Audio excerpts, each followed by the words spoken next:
Okay, everybody. It's time for some more D&D horror stories. Losing friends over D&D. This is from a dungeon master. I started a campaign with a group of friends last year sometime, and I thought we were all having a lot of fun. I never actually DM'd before, but I really wanted to give it a try, so I volunteered. My DM friends were excited to get to play for once, and everyone was excited to play with me because normally that never happens. We set up at night and everything started out smoothly. Everyone knows I'm new and has been helping me navigate it. In the middle of the fourth big quest, something happens to make two of my players very upset, but instead of coming to me and voicing this issue, they started acting wildly out of character and were adamant on killing an NPC, while my other party members got increasingly more uncomfortable. There was a point where one of them claimed that they were saving their highest level spell slot solely to one-shot what I said was a 9 HP townie, basically. I understand having boundaries as a character, and I tried literally everything to resolve the situation. I can't go into it because I assume they both read Reddit, and I'm still too afraid to discuss this with them as a whole because I don't have the words to describe my own hurt from this. After a particularly problematic session, I took them aside and asked if we could talk about what happened, and they told me that they felt I was taking away their agency by not letting them kill this NPC, and I reminded them that this campaign was a group effort.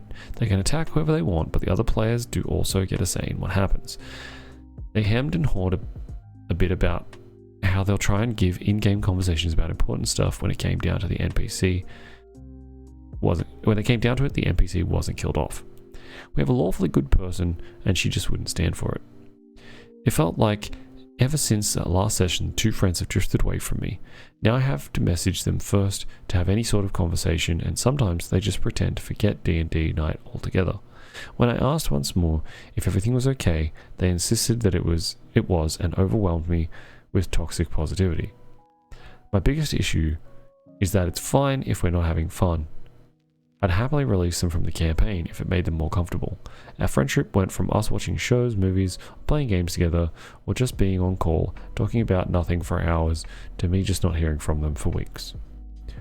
Recently, one of the friends pulled me aside and told me she was upset I wasn't talking to her as much anymore, and implied that I spent too much time with our other friends. The truth is, those other friends messaged me first.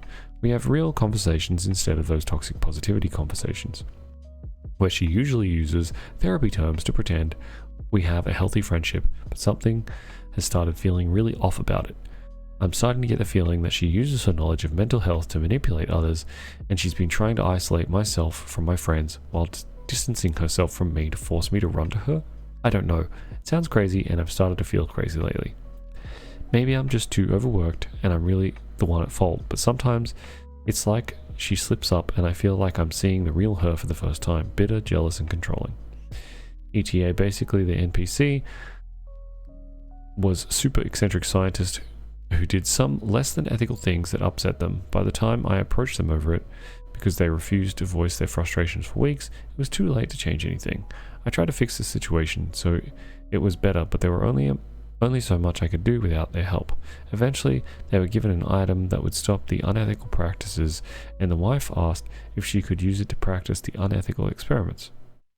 I'll admit I was frustrated with this "it's not okay unless I do it" mindset. Wait, so the NPC that they were going to try and kill was like an unethical mad scientist? Doesn't seem that big of a deal. But anyway, okay, that's the first story done. Interesting. I feel like this does happen sometimes. Just got to talk to your players about it more than anything. All right, let's get on to our next story. This story is called "That's What I Call Welcoming." Just a quick one, didn't stay long, but I will share it either way because it felt so surreal to me. Joined an ongoing campaign, level 4, 4 other people, fun. I engaged with the dungeon master to make fitting character backstory, and he's really into the angle I've chosen via Discord, and he let slip that the new player has an interesting backstory that fits nicely into the factions. There are at odds with the party up to this point, but I might have a bit of conflict with the wizard later on. played a sorcerer who had a background with the criminal faction of the campaign and was currently getting away from them. All magic casters in this setting were pretty much associated with a mage faction or hunted by the church, so he was a runaway mage in the setting. He ran into the party, approaching them with a warning of impending danger at an outpost they were currently defending. Seeing as he saw them approach from a similar direction, he was taking an elevated path so no danger to him, and the enemies were larger and slower, so he arrived before them. He arrived pretty much unarmed and unarmored, with only a dagger, and as a sorcerer, which nobody knew at the time, no armor needed, at the outpost. The outpost wasn't closed off territory, anyone could enter with the go-ahead from the NPC guards. He delivers a message that there is monsters coming, and he'd really like to get behind those walls. Eldritch Knight stops me with his sword drawn. Wizard goes, "Since I am deeply distrusting person, I will cast Detect Thoughts." Okay, his character, but kind of rude way to approach a new PC, especially since that hasn't happened with any of the NPCs they met, or anyone else to my knowledge. I gave him my surface thoughts, which were, man, I really want to get behind those walls before the monsters that are just a few minutes behind me get here. Not satisfied, he tries prying deeper. I make the save, I guess. He can't get any more out of me. I go inside. Surprise monster attack. They are coming. Who saw that coming? I cast web and locked them down in the distance for our wizard and ranged rogue and me to weaken them before they arrived. Eldritch Knight fighter casts Firebolt on the web. The enemies lost one action and ended up coming into melee with the fighter and proceeded to wipe the floor with them. Eldritch Knight has 4 HP left and calls for help. Fighter 2 runs and attacks the beasts. My turn. Vortex Warp teleported the fighter out who was on the ropes and dropped him behind me. Consensually, I might add. He was fine with being teleported out. Fighter 2 goes down and gets hit, so 2 failed death saves. Eldritch Knight, whom I just teleported out, who was safely behind me, runs back into melee, exactly the same position where he just was, without healing of any kind, and proceeds to cast Thunderwave. The way he wanted to do it would hit the downed Fighter 2. He didn't care. We told him that he would kill Fighter 2. He didn't care. DM told him he could do it differently. He didn't care. Boom, all enemies succeeded their saves, nobody was thrown back, but Fighter 2 died. Later, saved by the DM after I said it was kind of fucked up to casually kill someone's character because his character panicked and didn't know any better at the time, an argument coming from a seasoned fighter of many battles. There happened to be a cleric who cast Spare the Dead on him before he went down, but he was out of the fight.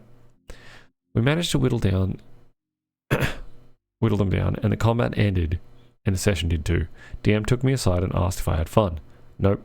Having 2 level 2 spells wasted and at level 4 sucks, especially since there was a very obvious hint this wasn't the only encounter before the next rest. Being introduced to someone forcefully trying to pry into my character's mind, another stopping me from taking shelter, and the rest just not interacting with me at all wasn't fun. Even less so when one considers how casually someone thought about killing one's character with no regard for the player. But apparently, I'm the odd one out because it's never happened to me before or since. This comment makes a lot of sense. Could be wrong, but it does seem that the DM lets slip something about your character backstory to make others suspicious. First Detect Thoughts bit I get, a little suspicious but okay. Second part, trying to read deeper, was no go for me. Glad you're better than I, because I would have... Because when he said pushes DD, I might have said my character's just wondering about who this jerk is casting spells on me when we really don't need to spend time on this. Yep. So this seems like the other players in the game don't care about the other players or their characters in the game at all. That's what that seems like.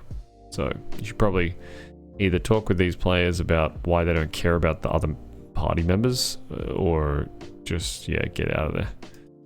Alright, here we got a really, really tiny short story, guys. This is a tiny little one. It's going to take me like 30 seconds to read through this. Actually, it won't. It'll take me like a minute. But anyway, here we go. DM says, because I missed 2 sessions, my character loses a level. This is from a player. It's as it says in the title. So a week or 2 ago, I was late to an online session which started around 7. I didn't get there till 7:30, so my DM gave me a strike, which is a system he created to combat players not giving reasons for showing up for his D&D campaign.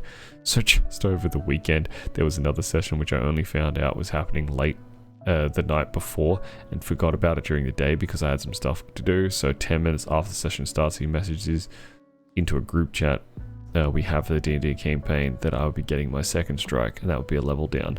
I see this message and say it was only my second strike, so it shouldn't be that bad. But then he explains to me that it is how his strike system works. 1 strike, warning, 2nd strike, level down, 3rd strike, removal of class feature. Which I then protest that a 2nd strike shouldn't be a level down and it's too strict, which he then says is always the way. And that he told this to me, but I had forgotten. So after a small debate in the group chat, I decided to just stop playing D&D. So that's the story. Let me know if I'm in the wrong here, because I'm not sure. Run like hell. Run like absolute freaking hell. If your GM is giving you strikes for being late, just get out of there. Get out of there while you still can. Try and find another group. I pray that you can find another group. It seems like a horrible decision. Okay. Last story for the night, and then we'll get into our Daggerheart review, which you can catch on YouTube. Last story. Player feels left out, so they change characters. This is from a player. We had a player who was playing a sorcerer know-it-all, a studious person, something the party sorely lacked. The rest of us were basically mercenaries and bandits thrown together by the crown to hunt down more evil villainy. That actually sounds really fine. One session, the sorcerer tries to talk tough to the wrong person and gets put on his ass. We all kind of laugh as he deserves it and move on, but apparently the player got mad we didn't immediately behead the guy because the DM came up to us after and told us he was upset. We discussed it, and the DM felt that it would be better to make sure the player feels included and not the butt of every joke. To be clear, we had a couple other moments when the player would yell at someone for their hypocrisy or steal magic items from the party members who they were clearly meant for, and he keeps getting some sort of backlash for it.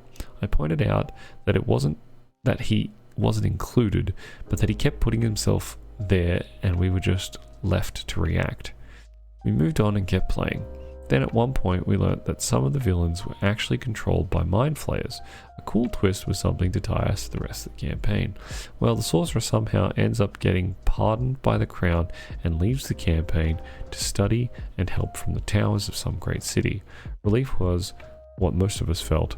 DM finally spoke with the player, and we were either going to get a new player in or it will just be remaining party members for a while, or so we thought. Not 10 minutes later do we meet his next character, a Githyanki fighter who was literally made as new weapon for the mind flayers. He was captured and we had to free him. He insisted he could help us defeat the beasts and bring balance to the world. The party debated for a long time in game whether to release him or not, to the dismay of the party. There were 2 of us who hated the idea of this person joining us, mostly because within seconds of meeting, he had already metagamed knowing one of the player's weaknesses and insulted us twice. The other 2 thought he would be useful. Well, common sense lost, and we cut him down and he joins the party. Fast forward to a night or 2 later, he's trying to steal the gold and magic items from his last PC off of one of the other PCs. Session ended and we left it there. That was great. I think this is going to be a really good change for the party, something we really need in the party. I didn't bother talking to him about it. We all left and haven't talked about it since. I took the DM aside and told him I was out. The DM told me that it doesn't have to be that bad and we can deal with him together. Nope. I told him I'm not sticking around for that and that we can have fun without him. That they can have fun without me. 2 weeks later, I get told by my other friend in the group that this new character was also written in his backstory to be a trapped god or some bull, and he had been trying to derail the session so they could go unlock his powers. Yeah, I agree with this first comment. The DM put that one player's enjoyment over the entire party's, and I'm glad you pushed back. That's just silly. I'm all for letting him make a new character, but letting him make a new character who can all of a sudden be the complete weapon you need to fight against the new bad thing that's in the campaign, and him stealing all this shit again, it's just dumb.